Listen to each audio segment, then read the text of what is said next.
अस्सलाम वालेकुम स्टूडेंट्स, मैं हूं उमैर बुखारी और FA-FSC पाकिस्तान स्टडी के अगले टॉपिक के साथ मैं हाज़िर हूं। और हमारा आज का टॉपिक है काबीना मिशन प्लान। इसको पढ़ने से पहले हम इसका बैकग्राउंड जानना ज़रूरी है, इसलिए उसके बैकग्राउंड को हम देखेंगे। जंग अज़ीम दोम जो थी 1939 से जब ये शुरू हुई तो उस वक्त हिंदुस्तान में कांग्रेसी वजारतें मौजूद थीं। उन्होंने अंग्रेज़ों को प्रेशराइज़ करने के लिए सबसे पहले अपनी वजारतों से इस्तीफ़ा दिया और यहाँ पर हिंदुस्तान छोड़ दो तहरीक चलाई ताकि अंग्रेज़ों को यहाँ से निकाला जा सके उस वक्त जब वो मुश्किल में फंसे हुए हैं। तो मुसलमानों को यहाँ पर परेशानी लाहक हुई कि अंग्रेज़ अगर चले जाते हैं तो वो हिंदुओं के ग़ुलाम बन जाएंगे। तो मुसलमानों ने 1940 में करारदाद पाकिस्तान पेश की, मतलब पाकिस्तान का मुतालबा किया कि बेशक आप हिंदुस्तान छोड़ जाएं लेकिन जाने से पहले पाकिस्तान बना के दें। तो इसके बाद अंग्रेज़ों ने यहाँ पर क्रिप्स मिशन भेजा था। जैसे कि मैंने पहले भी बताया था कि अंग्रेज़ जब भी मुश्किल में होते थे तो वो मुज़ाकरात की राह अपनाते थे और यहाँ के लोगों के लिए कोई ना कोई नुमाइंदा भेजते थे ताकि टाइम जो है वो मुश्किल वक्त गुजारा जा सके। तो क्रिप्स यहाँ पर आते हैं, अपने जो उनकी तजावीज़ थी वो पेश करते हैं, जिसको कांग्रेस और मुस्लिम लीग दोनों ही रिजेक्ट कर देते हैं। तो क्रिप्स मिशन नाकाम हो जाता है। इसके बाद अंग्रेज़ जो उस वक्त यहाँ पर लॉर्ड वेवल मौजूद थे, उन्होंने अपना वेवल प्लान शिमला कॉन्फ्रेंस में दिया और यहाँ की जो सियासी जमातें थीं या नुमाइंदे थे उनको बुलाया शिमला में और अपनी तजावीज़ पेश की, जिस पर काफ़ी बहस व मुबाहिसा किया गया और आखिरकार ये शिमला कॉन्फ्रेंस भी नाकाम हो जाती है, जिसमें वैसे मैं डिटेल में बता चुका हूँ, लेकिन यहाँ पर वो एक पॉइंट था जिस पर ये कॉन्फ्रेंस नाकाम हो जाती है कि जो 5 मुस्लिम मेंबरान हैं वाइसराय की कौंसिल के, वो किस जमात से लिए जाएँ। जैसा कि कायद आज़म का मौक़िफ़ था कि 5 के 5 मेंबरान जो हैं वो मुस्लिम लीग से लिए जाएँ, लेकिन मुख्तलिफ़ पॉलिटिकल पार्टीज़ वो भी कह रही थी कि वो भी मुसलमानों की नुमाइंदगी करती हैं, कुछ मेंबरान उनसे भी लिए जाएं। तो कायद आज़म अपनी बात पर डट गए, तो इस वजह से ये कॉन्फ्रेंस नाकाम हो गई। तो इसकी नाकामी का ज़िम्मेदार क्योंकि कायद आज़म को ठहराया जा रहा था, तो कायद आज़म मोहम्मद अली जिन्नाह ने कहा कि आप इलेक्शन करवा लें तो वहाँ पर साबित हो जाएगा कि मुसलमानों की नुमाइंदगी कौन करता है। तो बाद में 1945-46 में इलेक्शन करवाए गए, जिसमें मुस्लिम लीग का मंशूर था कि अगर हिंदुस्तान के मुसलमान पाकिस्तान चाहते हैं, हिंदुस्तान की तकसीम चाहते हैं, तो वो मुस्लिम लीग को वोट दें। और कांग्रेस का मंशूर ये था कि अगर यहाँ के मुसलमान जो हैं तकसीम नहीं चाहते और एक मुत्तहिदा हिंदुस्तान आज़ाद करवाना चाहते हैं अंग्रेज़ों से, तो वो कांग्रेस को वोट दें। तो बाद में इलेक्शन का जब रिज़ल्ट आया तो ये साबित हो गया कि मुसलमान जो हिंदुस्तान के मुसलमान हैं वो तकसीम हिंद चाहते हैं, वो मुसलमानों का एक अलहदा मुल्क पाकिस्तान चाहते हैं। तो इसके बाद ये हालात थे कि अब अंग्रेज़ों और हिंदू पर ये क्लियर हो चुका था कि पाकिस्तान के अलावा यहाँ पर कोई रास्ता नहीं है, मुसलमान पाकिस्तान हासिल करके ही रहेंगे। तो जंग के बाद अब क्योंकि अंग्रेज़ जंग जीत चुके थे 1945 में, वो इस जंग के अंदर शिकस्त दे चुके थे जर्मनी और जापान को, तो फिर वो यहाँ पर अपने एक मिशन भेजते हैं जिसको काबीना मिशन कहा जाता है। इसके 3 मेंबरान थे, जिनमें सर स्टीफर्ड क्रिप्स 1942 में भी ये हिंदुस्तान आ चुके थे, ये सरबराही कर रहे थे इस काबीना मिशन प्लान की। इसके अलावा E.V. अलेक्जेंडर थे और सर पैथिक लॉरेंस थे। ये 3 मिनिस्टर थे बरतानवी हुकूमत के। ये हिंदुस्तान आते हैं, यहाँ पर वो मुज़ाकरात करते हैं मुख्तलिफ़ पॉलिटिकल पार्टीज़ से और कांग्रेस और मुस्लिम लीग से भी ये मिलते हैं, उनके मुख्तलिफ़ जो रहनुमा थे उनसे इनकी मुलाकात होती है। तो उससे पहले जब ये मिशन हिंदुस्तान आ रहा था, बरतानवी वज़ीर आज़म ने कांग्रेस को और हिंदुओं को खुश करने के लिए एक बयान दिया था कि किसी भी अक़लियत को अक्सरियत के रास्ते का रुकावट नहीं बनने दिया जाएगा। तो इससे मुसलमान काफ़ी हर्ट हुए कि अक़लियत तो वो हैं, इसका मतलब ये है कि वो हिंदू जो अक्सरियत है वो अपनी इन फ्यूचर मनमानी कर सकेंगे। तो इसके बाद जो है मुज़ाकरात होते हैं, फिर काबीना मिशन जो था ये अपनी तजावीज़ पेश करता है। इनकी तजावीज़ को हम बारी बारी देखेंगे। सबसे पहले है इंडियन यूनियन।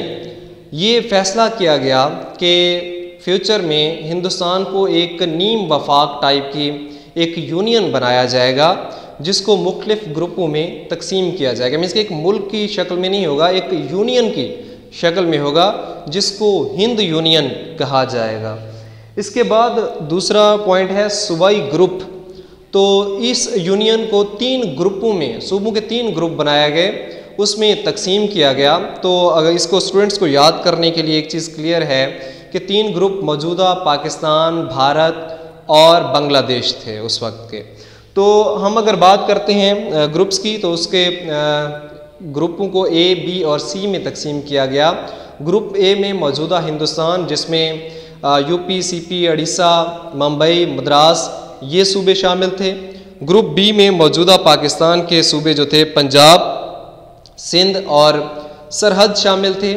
और ग्रुप जो सी था उसमें बंगाल और आसाम शामिल थे। तो ये सूबों के 3 ग्रुप्स बनाए गए। इसके अलावा एक आइन साज असम्बली फ़ैसला किया गया कि एक आइन साज असम्बली बनाई जाएगी। इसमें एक चीज़ थोड़ी सी कंफ्यूज कर रही थी कि आइन साज असम्बली एक वफाक की थी, फिर सूबों की तंजीम के बारे में बता दिया गया। और मतलब कि इसकी तंजीम 3 तरह की थी। एक तो वफाकी तंजीम थी, दूसरी सूबाई ग्रुपों की तंजीम थी, तीसरी सूबों की तंजीम थी। पहली जो 2 तंजीमें थी उसके अख्तियारात यहाँ पर वाजे कर दिए गए थे कि वफाक के कौन से अख्तियारात हैं। मीन्स के वफाक के पास जैसे दिफा, अमूर ख़ारजा, मवासलात के महकमे होंगे।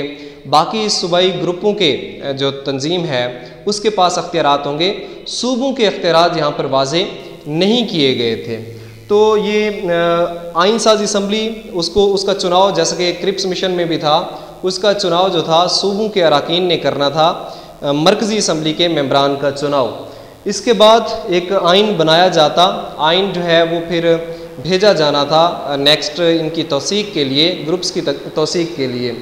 इसके अलावा हिंद यूनियन से अलहदगी का भी ऑप्शन मौजूद था कि कोई भी सूबे की तंजीम या कोई 1-2 सूबा अगर अपने ग्रुप से अलहदा होना चाहता है वो भी हो सकता है, और अगर वो हिंद यूनियन से भी अलहदा होना चाहता है तो वो भी अलहदगी मुमकिन है, लेकिन एक शर्त के साथ। और वो शर्त ये थी कि 10 साल उसको इंतज़ार करना होगा। मीन्स कि अगर किसी सूबे को हिंद यूनियन पसंद नहीं आती या उनका जो मरकज़ी असम्बली का आइन है अगर वो उनको पसंद नहीं आता, तो 10 साल के बाद वो अलहदगी अख्तियार कर सकते हैं।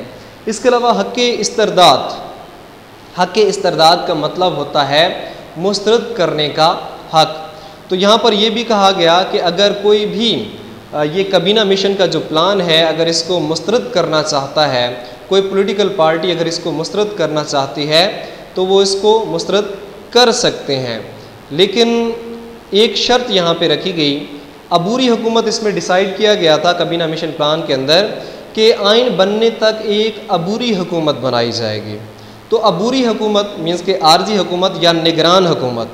तो निगरान हुकूमत में सिर्फ उनको शामिल किया जाएगा जो काबीना मिशन प्लान को मानेंगे। तो ये एक तरह से अंग्रेज़ों की चाल थी। उनको ये मालूम था कि मुसलमान जो हैं इस काबीना मिशन प्लान को मुस्तरद कर देंगे। वजह ये थी कि उनका मुतालबा, जो उनका मरकज़ी मुतालबा था पाकिस्तान का, वो इसमें नहीं माना जा रहा था। तो ज़ाहिरी बात है मुसलमान, क्योंकि पहले भी क्रिप्स मिशन में इससे ज़्यादा बेहतर जो है मुसलमानों के मुतालबात माने गए थे, तो लग यही रहा था कि मुसलमान काबीना मिशन प्लान को नहीं मानेंगे और कांग्रेस इस मंसूबे को मान लेगी तो अबूरी हुकूमत उनको दे दी जाएगी।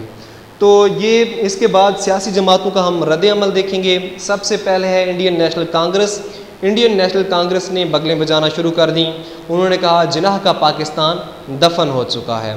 तो इस पर वो खुशी का इजहार कर रहे थे कि जिसमें अगले 10 साल तक पाकिस्तान नहीं बनना था और 10 साल के बाद अगर अंग्रेज़ यहाँ से चले जाते हैं तब भी हालात ऐसे होने थे कि हिंदू जो है मजबूत होते और मुसलमान कमज़ोर होते।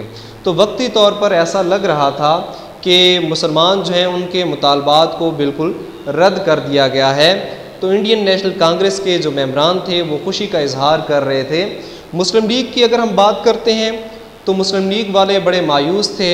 ख़ास तौर पर कायद आज़म ने भी अपनी मायूसी का इजहार किया कि इस मंसूबे के अंदर मुसलमानों का जो मुतालबा था उसको वैल्यू नहीं दी गई, तो उन्होंने मायूसी का इजहार किया। दूसरी तरफ अगर हम गांधी की बात करते हैं तो महात्मा गांधी जो थे वो बहुत खुश थे और उनको यही लग रहा था कि मुसलमानों के जो मुतालबात थे उनको नहीं माना गया। और जो अगर हम बात करते हैं हिंदू की, तो हिंदू के मुतालबात जो है अगले 10 साल तक वही नज़र आ रहे थे कि वो अपना ये जीत चुके हैं इस काबीना मिशन प्लान के अंदर। तो अगर हम बात करते हैं हतमी फ़ैसले की, सूरत हाल बड़ी अजीब व गरीब थी। इंडियन नेशनल कांग्रेस वाले बड़े खुश थे, लेकिन वो इस बात का इंतज़ार कर रहे थे कि पहले मुस्लिम लीग अपना फ़ैसला दे दे।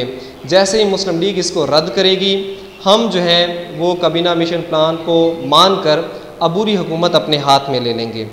लेकिन कायद-ए-आज़म ने काफ़ी सोचो विचार के बाद काबीना मिशन प्लान को मान लिया। बड़ी ही हैरत की बात थी कि मुसलमानों को इस पर काफ़ी तहफ़्फ़ुज़ात थे, जबकि इंडियन नेशनल कांग्रेस वाले खुश हो रहे थे। लेकिन इसके बावजूद, अपने तहफ़्फ़ुज़ात के बावजूद, कायद-ए-आज़म मोहम्मद अली जिन्नाह ने इस काबीना मिशन प्लान को मान लिया और अंग्रेज़ों से मुतालबा किया कि अब अबूरी हुकूमत उनके हवाले कर दी जाए। अब सूरत हाल मुख्तलिफ हो चुकी है। कांग्रेस वाले परेशान हैं, उनको ये बिल्कुल भी यकीन नहीं था कि कायद-ए-आज़म ये काबीना मिशन प्लान मान लेंगे। तो इस वजह से वो इतने परेशान थे कि उन्होंने काबीना मिशन प्लान को मानने से इनकार कर दिया। अब हिंदू परेशान हैं और मुसलमान खुश हैं। और यहाँ पर अगर हम अंग्रेज़ों की बात करते हैं तो अंग्रेज़ों ने यहाँ पर भी अपनी वादा खिलाफ़ी की।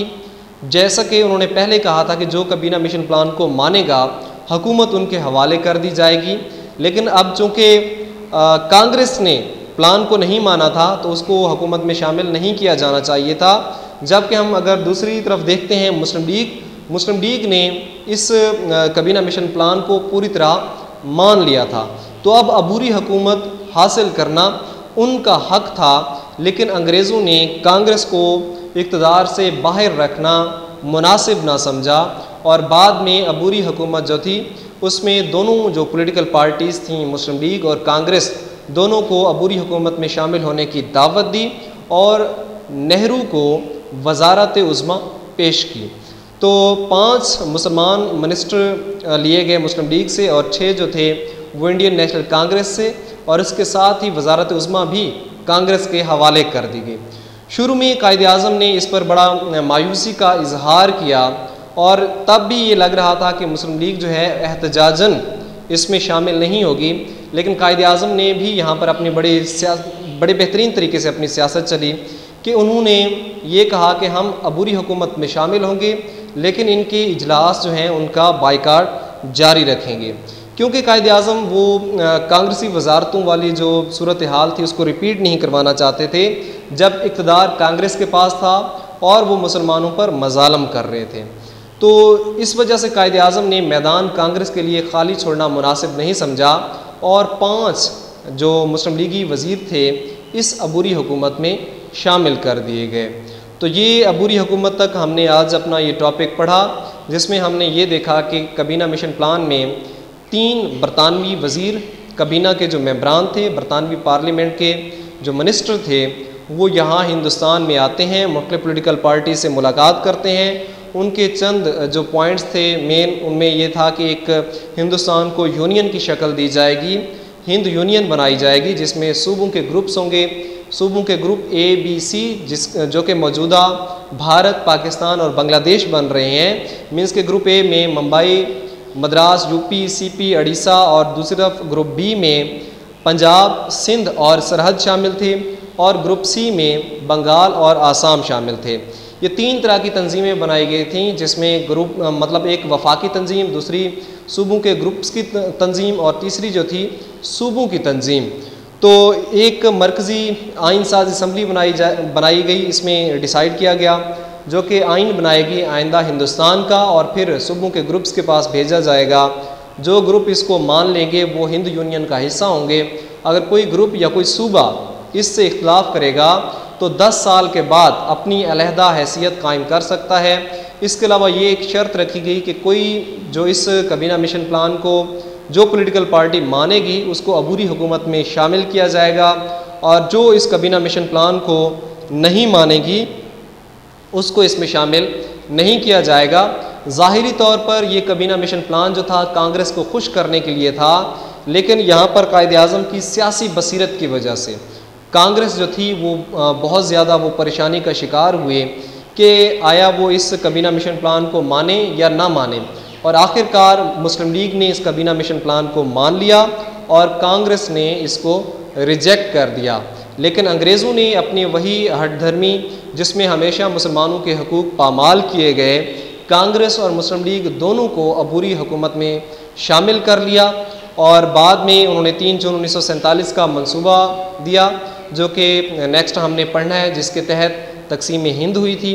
इंशाअल्लाह वो हम कल पढ़ेंगे। तब तक के लिए अल्लाह हाफ़िज़।